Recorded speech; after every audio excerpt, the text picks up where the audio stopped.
বিপন্ন মানুষের জন্য সহানুভূতি নিয়ে প্রাণের তরে ছুটছে প্রাণ। জাতপাত বয়সের ভেদ ভুলে সবাই যাচ্ছে ঢাকা বিশ্ববিদ্যালয়ে। বানভাসী মানুষের পাশে একটু সহানুভূতি নিয়ে মানবিকতার নজির তৈরি করছে তারা। নগদ টাকা, ত্রাণ সামগ্রী, অর্থ, টিএসসি, জিমনেশিয়াম জুড়ে এখন আকুতি ত্রাণগুলো দুর্গতদের কাছে পৌঁছানোর।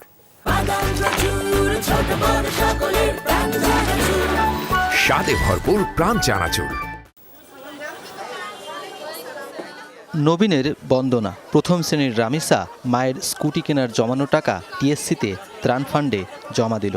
প্রাণের আকুতি বুঝতে পারে যে প্রাণ, তাকেই তো বলি মনুষ্যত্ব। আমি ওয়ানে পড়ি, আমি এই টাকাটা আমার আম্মুর স্কুটি কেনার টাকা দিয়েছি মানুষের জন্য, বন্যার মানুষের জন্য। বীর মুক্তিযোদ্ধা ফজলুল হক তারুণ্যের আয়োজনে এসেছেন সামিল হতে। বর্ষিয়ান এই মানুষটিও বলছেন, তারুণ্যের এই ডাকে বদলে যাবে বাংলাদেশ। দুর্যোগে প্রাণে প্রাণ মিলেছে, এটাই নতুন বাংলাদেশ। এদের উদ্যোগটা অতি পজিটিভ, বিকজ অফ তাদের খাবার দাবার নাস্তা সব ভুলে গেছে তারা। কোথায় তাদের রাত, কোথায় তাদের সকাল। কেউ ওষুধ, কেউ কাপড়, কেউ পানি, কেউ বা শুকনো খাবার, কেউ বা এসেছে স্বেচ্ছাসেবার ব্রত নিয়ে। ক্লান্তিহীন এই কর্মযোগ্য দুর্গত মানুষের আশার প্রদীপ।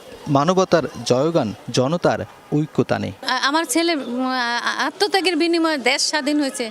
আবার আমার ছেলে ব্যাংকের টাকা আমি ত্রাণে দিতেছি, এটা আমার একটা শান্তি পাইতেছি। যে আমাদের বাসার যে বুয়া কাজ করে, সেও একটু একটু করে আমার কাছে টাকা দিয়েছে, ম্যাডাম আমি যেতে পারছি না, আপনি একটু পৌঁছে দিয়েন। মোবাইল সার্ভিসে দিতে পারতাম, কিন্তু আরও বেশি ভালো লাগছে যে আমি নিজে এসে দিতে পারছি। ওরা যতটুকু এগিয়ে এসেছে, আমরাও চাই মা হিসেবে আমরা ওদের পাশে দাঁড়াতে।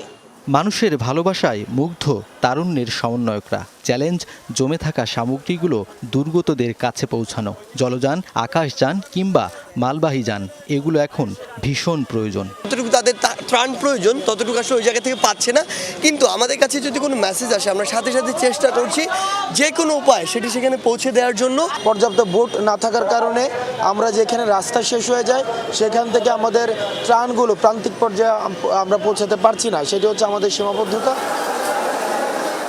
টিএসসি, ডাকসু, বিশ্ববিদ্যালয় ক্লাব, খেলার মাঠ সবখানে এখন রেকর্ড গড়া রিলিফ ওয়ার্ক। এ এক অনন্য ঢাকা বিশ্ববিদ্যালয়, জাতির আশার আলোকবর্তিকা।